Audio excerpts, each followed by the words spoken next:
ये सवाल है बैलेंस ऑफ पेमेंट के कंसेप्ट पे, कैपिटल अकाउंट को लेकर यहाँ पर पूछा गया है। Let us see what is exact question is, which of the following constitutes capital account. Option दिए गए हैं foreign loans, foreign direct investment, private remittances और पोर्टफोलियो इन्वेस्टमेंट। अब यहाँ पर फॉरेन लोन्स, जो फॉरेन डायरेक्ट इन्वेस्टमेंट है वो, और पोर्टफोलियो इन्वेस्टमेंट, ये आपके कैपिटल अकाउंट का पार्ट होंगे। प्राइवेट रेमिटेंसेस यहाँ पर कैपिटल अकाउंट का पार्ट नहीं होंगे, ठीक है, तो वो करंट अकाउंट का पार्ट होता है। बात करते हैं करेक्ट आंसर की, तो करेक्ट आंसर हो जाएगा ऑप्शन बी 1, 2 एंड 4। और कीवर्ड और कॉन्सेप्ट अगर आप यहाँ पर देखिए क्या क्या कीवर्ड और कॉन्सेप्ट निकल कर आते हैं, तो एक कीवर्ड होगा आपको जो समझना होगा, that is balance of payment, और दूसरा कीवर्ड होगा that will B capital account, और उससे रिलेटेड जितने भी मुद्दे होते हैं। Now when I talk about this particular concept of balance of payment, तो ये बैलेंस ऑफ पेमेंट 2013 में पूछा गया था कैपिटल अकाउंट को लेके, फिर बैलेंस ऑफ पेमेंट पूछा गया 2014 में करंट अकाउंट को लेके। सिमिलरली 2013 के ही क्वेश्चन पेपर में आपको बैलेंस ऑफ पेमेंट की कंसेप्ट ही पूछी गई थी। एंड आई ऑल्सो हैव 2020 का एक क्वेश्चन है जिसमें इसका अप्लाइड कंसेप्ट पूछा गया था कैपिटल अकाउंट को लेके, ठीक है। तो इस प्रकार के सवाल पूछे जा रहे हैं।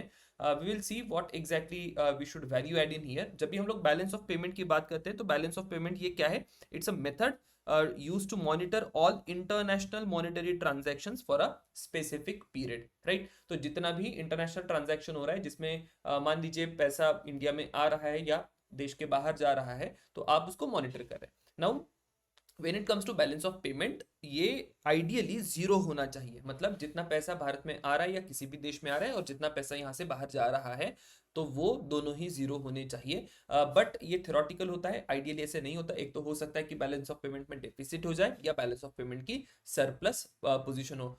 डेफिसिट नहीं होना चाहिए क्योंकि बैलेंस ऑफ पेमेंट का फिर क्राइसिस क्रिएट हो जाएगा, and then you do not have foreign currency की जो भी आपकी एक्सटर्नल लाइबिलिटीज है या इंटरनेशनल मार्केट में जो भी आपकी लाइबिलिटीज बन गई, तो वो पैसा देने के लिए आपके पास पैसा हमेशा बना होना चाहिए। तो ideally then we also say कि ये सरप्लस रहा तो it's a good idea. Now when we talk about balance of payment, तो बैलेंस ऑफ पेमेंट का कैलकुलेशन करते हुए करंट अकाउंट और कैपिटल अकाउंट, ऐसे दो अकाउंट हम लोग बनाते हैं। अब ये थोड़ा सा ट्रेडिशनल सेंस में है, एनसीईआरटी में अगर आप जाइएगा तो इसी प्रकार का कुछ आपको दिखाई देगा। थोड़ी एडवांस बुक रहेगी तो उसमें थोड़ा सा एडिशंस आपको और दिखाई देगा, लेकिन यहाँ पर हम लोग बहुत बेसिक रख रहे हैं। तो यहाँ पर एक करंट अकाउंट होगा, दूसरा कैपिटल अकाउंट होगा। जो भी करंट अकाउंट है विद इन अ ईयर जो भी आपके ट्रांजैक्शन हो रहे हैं, इनफ्लो और आउटफ्लो जो भी हो रहा है, उसकी हम लोग यहाँ पर कैलकुलेशंस कर रहे हैं। अब इस इनफ्लो और आउटफ्लो में आप क्या क्या कंसिडर करेंगे, so you will consider goods, you will consider services, income, और बाकी कोई भी करंट ट्रांसफर्स होगी उन सभी का यहाँ पर इंक्लूजन होगा। नाउ एक वन बाय वन कंपोनेंट्स देख लेते हैं। सो जो भी in a given year trade in goods हुआ है, हो सकता है एक्सपोर्ट हो, इंपोर्ट हो, फिजिकल गुड्स की हम लोग यहाँ पर बात कर रही है।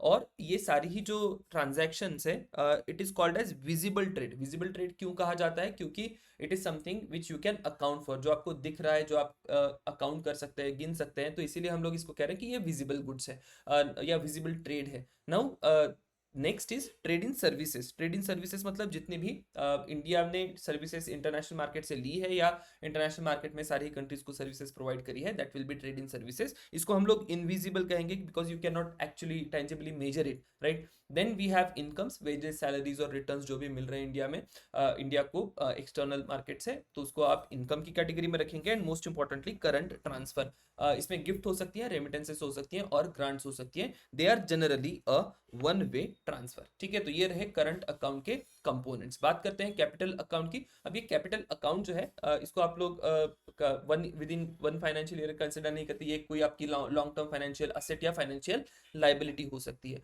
इसमें कैपिटल ट्रांसफर्स इंक्लूड हो सकते हैं। कैपिटल ट्रांसफर्स में क्या क्या होगा, डेट फॉरगिवनेस हो सकता है, ग्रांट हो सकता है, या किसी इंफ्रास्ट्रक्चर के लिए जो भी पैसा आया है उसकी आप यहाँ पर इंक्लूजन कर सकते हैं। ये नॉन रिपेएबल ट्रांसफर्स होते हैं जनरली। नॉन रिपेएबल क्यों, क्योंकि आपको इसको बाद में रिपे नहीं करना पड़ता, क्योंकि ये फॉरगिवनेस होगी या तो फिर ग्रांट है। फॉरेन डायरेक्ट इन्वेस्टमेंट भी हो सकती है। मान लीजिए कोई बाहर की कंपनी इंडिया में इन्वेस्ट कर रही है, जनरली ये इन्वेस्टमेंट जो होती है it is for a long duration, long term investment होती है। फिजिकल असेट्स इस इन्वेस्टमेंट से क्रिएट होती है, that is why again we put this particular thing in a capital account. Portfolio investment भी हो सकती है, जो कि स्टॉक, बॉन्ड और म्यूचुअल फंड्स इन सब में आपको दिखाई देगी।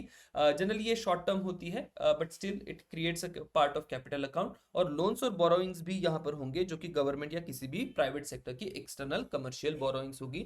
सो इसके लिए जनरली एक कीवर्ड यूज करा जाता है, that is debt flow, right. Right. So ये हो गया आपके करंट अकाउंट और दूसरे हो गए आपके कैपिटल अकाउंट। तो आपको ये कंपोनेंट्स ध्यान में रखने हैं क्योंकि ज्यादातर जो सवाल पूछे जाएंगे ये कंपोनेंट्स को लेकर ही पूछे जाएंगे। नाउ आई हैव लाइक कि कुछ एक एनसीईआरटी में आपको ये दिखाई देगा करंट अकाउंट सरप्लस कब कहेंगे, बैलेंस्ड करंट अकाउंट कब कहेंगे और करंट अकाउंट डेफिसिट कब कहेंगे। जो रिसीप्ट जो है पेमेंट से ज़्यादा होंगे तो जाहिर सी बात है सरप्लस होगा। रिसिप्ट आइडियली अगर पेमेंट जितना है तो आप उसको बैलेंस्ड करंट अकाउंट कहेंगे, और रिसिप्ट जो है अगर पेमेंट से कम है तो you will call it as current account deficit. अब ये जो करंट अकाउंट डेफिसिट है ये थोड़ी सी ट्रिकी पोजीशन हो जाती है, राइट, क्योंकि आपके पास ना पैसा नहीं होता कि आप आपकी एक्सटर्नल लाइबिलिटीज को फुलफिल कर पाए। सो सिमिलरली ये इस करंट अकाउंट डेफिसिट की सिचुएशन आगे चल के बैलेंस ऑफ पेमेंट की भी क्राइसिस क्रिएट कर सकती है। तो ये था question regarding balance of payment. बहुत ही इंपॉर्टेंट कंसेप्ट है, एनसीईआरटी में जितना दिया है please have a thorough understanding of that particular part. Similar type of questions आपको